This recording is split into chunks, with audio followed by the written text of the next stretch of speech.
અમદાવાદના અમરાઈવાડી વિસ્તારમાં આવેલા નરસિંહનગર સોસાયટીમાં રહેતી મેઘા નરેશભાઈ સોયા ઉર્ફે માયરા સોયા ઉંમર 21 વર્ષે તારીખ 14 સપ્ટેમ્બર શનિવારના રોજ ગળે ફાંસો ખાઈ આત્મહત્યા કરી હતી। માયરા સોયાએ ઘરમાં જ ગળે ફાંસો ખાઈ તેનું જીવન ટૂંકાવ્યું હતું। માયરા સોયાએ ગુજરાતી આલ્બમ સોંગમાં એક્ટરનું કામ કરતી હતી। મળતી માહિતી પ્રમાણે માયરા એ કોઈ જયેશ સોઢા નામના વ્યક્તિ સાથે 4 વર્ષથી પ્રેમ સંબંધમાં હતી। જયેશ સોઢા પોતે ગુજરાતી લોકગાયક અને એક્ટર છે અને માયરા જયેશ સોઢા સાથે પ્રોગ્રામમાં સાથે જતી હતી। જયેશ સોઢાએ માયરા સોયાને કહ્યું હતું કે અમે તને ગુજરાતી ફિલ્મમાં કામ આપીશું એ રીતની લાલચ આપી હતી અને માનસિક અને શારીરિક શોષણ કરતો હતો।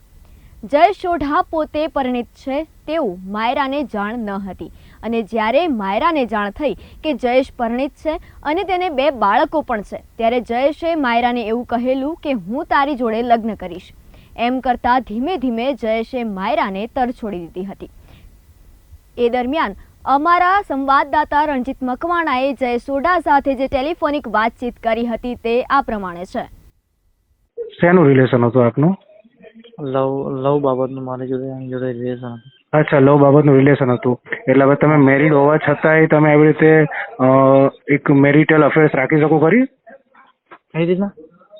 તમારા મેરેજ થયેલા છે ને? હા, મારા મેરેજ થયેલા। તો તમને ખબર છે કે તમારા મેરેજ થયેલા છે તો હિન્દુ મેરેજ એક્ટ મુજબ આપણે બીજી કોઈ છોકરીની સાથે અફેર ના રાખી શકીએ। એ કદાચ તમને ખ્યાલ છે બાબતનું? અફેર ના રાખી શકીએ સર। હા હા, પણ વસ્તુ એવી હતી હા તો જ્યારે બી એને જે પોઝિશન હતી એની કેવી પોઝિશન? સોસાયટીની પોઝિશન। હા હા ત્યારે મેં એને બચાવવા માટેના બહુ ટ્રાય કર્યા। હા, હું તો પીએ સાહેબ ને આ વસ્તુ કહીશ કે ભાઈ આમાં ફરિયાદ દાખલ તો તમે હું તમને સીધી વસ્તુ વાત કરું ને। હા, બોલો બોલો। માયરાને આ વાત લાગી આવતા માયરાએ જીવન ટૂંકાવવાનું વિચાર્યું હતું। માયરાની આત્મહત્યા બાદ તેના પરિવારજનોએ અમરાઈવાડી પોલીસ સ્ટેશન જઈને ફરિયાદ લખાવવા માટે પહોંચ્યા હતા, પરંતુ અમરાઈવાડી પોલીસ આ બાબતને ધ્યાનમાં લીધી ન હતી। હિન્દુ મેરેજ એક્ટ મુજબ કોઈ પણ સ્ત્રી કે પુરુષ પરિણીત હોય અને જ્યાં સુધી છૂટાછેડા ન થાય ત્યાં સુધી કોઈ બીજા લગ્ન કરવું યા તો કોઈની સાથે પ્રેમ સંબંધ રાખવો એ ગુનો છે। ત્યારે દરેક છોકરી માટે આ કિસ્સો લાલ બત્તી સમાન છે। અમરાઈવાડીના નરસિંહનગર વિસ્તારની અંદર રહેતી એક દીકરી કે જો ગુજરાતી સોંગમાં એક ડાન્સર તરીકે કામ કરતી હતી અને ખૂબ કામયાબ હતી છોકરી, અને એને ત્યાં કામ કરતા એક સિંગર જે છે જેમનું નામ જયેશ સોઢા બતાવવામાં આવી રહ્યું છે। જયેશ સોઢાએ આ દીકરીને પોતાની ગર્લફ્રેન્ડ બનાવી હતી અને એમણે એવી નથી ખબર કે આ જે વ્યક્તિ જે છે એણે એને લગ્નની પણ લાલચ આપી હતી કે જેઓ એની સાથે લગ્ન કરશે, અને ત્યારબાદ એવું થયું કે પાછળથી એવું જાણવા મળ્યું હતું કે આ જે સિંગર જે છે જયેશ સોઢા કે જેઓ પરિણીત હતા, તેઓને ખબર છે કે તેઓ પરિણીત છે, તેમ છતાં પણ આની સાથે એક્સ્ટ્રા મેરિટિયલ અફેર્સ રાખીને એને સાથી રાખી રહ્યા હતા, કોઈપણ જાતના લિવ ઇન કરાર કર્યા વગર। અને ત્યારબાદ હજી શનિવારના 14 તારીખના રોજ આ જે દીકરી જે છે જે નરસિંહનગરની અંદર રહેતી હતી તેને આત્મહત્યા કરી લીધી। હવે તેઓના માતા પિતા અમરાઈવાડી પોલીસ સ્ટેશનની અંદર અવારનવાર ગુનો દાખલ કરવા માટે ધક્કા ખાઈ રહ્યા છે, પણ પોલીસ આની અંદર ફક્ત ને ફક્ત ઈડી નોંધીને તપાસના બહાના કરી રહી છે કે તપાસ ચાલી રહી છે અને કોઈપણ જાતનો ગુનો નોંધવામાં નથી આવતો અને આ જે આરોપી છે એની ધરપકડ કરવામાં નથી। આપણે વિશેષ એમના માતા પાસેથી જાણીશું કે તેઓ શું કહી રહ્યા છે। બેન, આમાં શું ઘટના શું હતી આખી? આમાં ઘટના એ હતી કે મને ખબર નથી કે મારી છોકરી આ લાઈનમાં જાય છે ખરી, પણ કે એને આવું કોઈની જોડે અફેર છે। જ્યારે મને ખબર પડી કે મેઘો આ મેં ફોન જોઈ ગઈ હતી એનો ફોન જોઈ ગઈ હતી એટલે મેં તો મેઘો આ ફોન કેમ આવો કે પછી એને મને કીધું મમ્મી મારે જયેશ સોઢા આગળ અફેર છે। તો 6 મહિના સુધી મેં એને કીધું કે પરણેલો તો નથી ને? તો કે ના મમ્મી પરણેલો નથી કહે છે। એની જોડે બધા શૂટિંગ પ્રોગ્રામ લાઈવ પ્રોગ્રામ બધું કરતી હતી, એની સિવાય કોઈની જોડે કામે નથી જતી, ખાલી જયેશ જોડે જ કામે જતી હતી, કોઈ બીજાની જોડે નથી જતી। પછી એને મેં કીધું સારું, મેં કીધું પરણેલો ના હોય તો આપણે તારા મેરેજ કરાવી દઈશું, જયેશને તું આપણા ઘરે બોલાવજે। ભાઈ જયેશ અમારા ઘરે અમને મળવા આવ્યા એટલે એમ કીધું કે મારા મેરેજ થયા નથી કહે છે। હું તમારી દીકરી જોડે લગ્ન કરવાનો છું કહે છે. મને એને મમ્મી કીધું અને મારા હસબન્ડના પપ્પાએ કીધું. તો મેં કીધું સારું. અને પછી એને થોડોક ટાઈમ થયો 2-3 મહિના જેવું, એટલે મેં ફોનમાં જોયું કે એ છોકરો મેરેડ છે. એટલે મેં મારી છોકરીને કીધું કે આ તો મેરેડ છે. એટલે કે મમ્મી મને બી અત્યારે જ ખબર પડી કે મમ્મી એ મેરેડ છે. મમ્મી હું શું કરું, મને આનો રસ્તો દો. તો મેં કીધું મારા દીકરા તું વળી જા. પણ પછી એને બંને માણસે થઈને ટોર્ચર કર્યું મારી છોકરીને. એ ફોનમાં બધું પ્રૂફ છોડીને જ ગઈ છે કે મારે હું તારી જોડે મેરેજ કરી શકે એવું જ કીધું. એને બધું શોષણ જ કર્યું છે એની પર. એનો બધો આખો પ્રેમ જ જીતી લીધો એની પર કે હું તારી જોડે મેરેજ કરીશ. એને કોઈના કામમાં ના જવા દે. નકરું એમાં નકરું ટોર્ચર જ કરે. બંને માણા, એક નહીં બંને માણા. એટલે તમને આ જે મેરેજ પેલો જે છોકરાને લગ્ન થયેલા છે એવું તમને શેમાંથી ખબર પડી હતી? એના મેરેજ એ ફોનમાં ખબર પડી કે એના મેરેજ થઈ ગયા છે. એની ફોનમાં ખબર પડી. યુટ્યુબમાં એના ફોટા આવ્યા હતા એના છોકરાના, છોકરીના અને બંને માણાના કે આ મેરેડ છે. એમ પછી મેં મારી છોકરીને કીધું આ તો મેરેડ છે એવું મને કીધું. તો મેં કીધું મેરેડ? એ કે મમ્મી મને નથી ખબર ને પણ કે મેરેડ છે. નકર તમારી જોડે ના. એમણે ખોટું બોલીને તમારી દીકરી સાથે એમને અફેરમાં રહ્યા?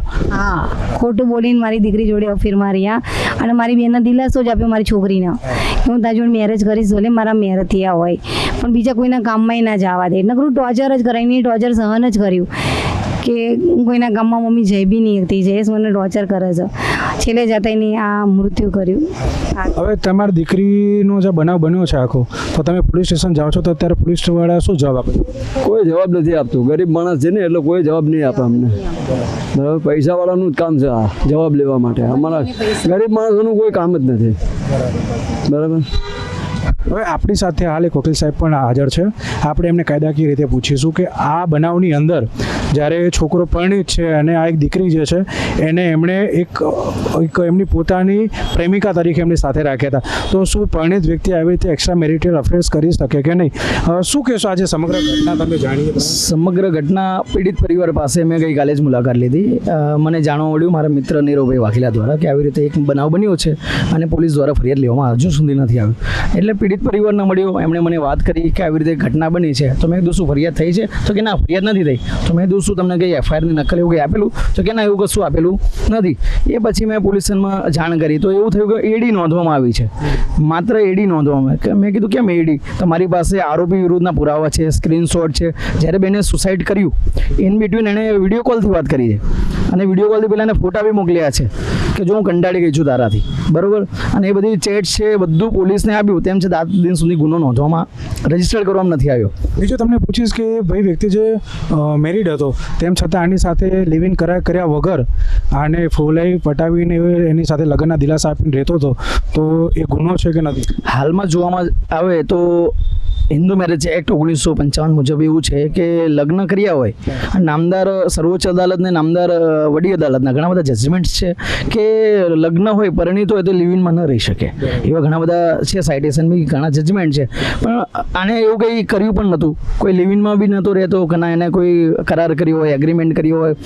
માત્ર ને માત્ર શોષણ કર્યું છે એવું પીડિત પરિવારનું કહેવું છે કે માત્ર એ શૂટિંગ કરવા લઈ જતો, એને લગ્નના વાયદા આપતો, લગ્ન કરવાની લાલચ આપતો કે હું તારી જોડે લગ્ન કરીશ. બરાબર. બેનને પાછળથી જાણવા મળ્યું કે આ મેરિડ છે. મેરિડ પછી એ બેન વધારે સદમામાં આવી ગઈ, ડિપ્રેશનમાં આવી ગઈ કે મારી સાથે આવો દગો થયો આટલો મોટો. તેમ છતાં એણે સમજાવવાની વાત કરી પણ એમને પ્રલોભન આપવાની વાત હતી કે તને પૈસા આપી દેશું, પેલું કરી દેશું, તો હવે આનો અવાજ ના ઉઠાઈશ. પણ બેનથી શું ખરેખર પ્રેમમાં હતા એટલે એ ખોટું કરવા નહોતા માંગતા. એટલે એમણે જાતે જ પેલા એમના શારીરિક માનસિક ત્રાસ હતો એટલે સુસાઇડ કરી લીધું. જી, આ હતા વકીલ અને દીકરીના માતા પિતા, જેઓ એવું કહી રહ્યા છે કે એમના સમજ્યા પ્રમાણે કે આમને પાછળથી એવી ખબર પડી કે જે પેલો વ્યક્તિ જે છે જયેશ ડોડા, કે જો પોતે લગ્ન કરેલા હતા, 2 બાળકોના પિતા છે, તેમ છતાં એમની દીકરીને તેઓ ફક્ત ને ફક્ત પ્રેમિકા બનાવીને એમની સાથે રાખી રહ્યા હતા. એટલે એક જાતનો ગુનો છે કે જે વકીલ સાહેબે કીધું હિન્દુ મેરેજ એક્ટ મુજબ કે આવું ના થઈ શકે. તેમ છતાં પોલીસની પાસે આમને અનેક પુરાવા આપ્યા હોવા છતાં પણ ફક્ત ને ફક્ત તપાસનું બહાનું કરીને કોઈપણ જાતની અટકાયત કરવામાં નથી આવતો અને ગુનો દાખલ કરવામાં નથી આવતો. આગળ અમે આમના ડીસીપી સાહેબ સાથે વાત કરીને જણાવીશું. ત્યાં સુધી જોતા રહો PTN ન્યૂઝ. કેમેરામેન આર્યલ લુવાણા સાથે રણજીત મકવાણા, PTN ન્યૂઝ, અમદાવાદ. ત્યારે દરેક છોકરી માટે આ કિસ્સો લાલબત્તી સમાન છે.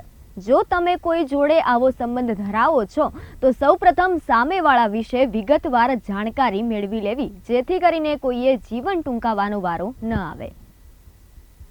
આવા જ વધુ અપડેટ્સ માટે જોતા રહો PTN ન્યૂઝ. નમસ્કાર.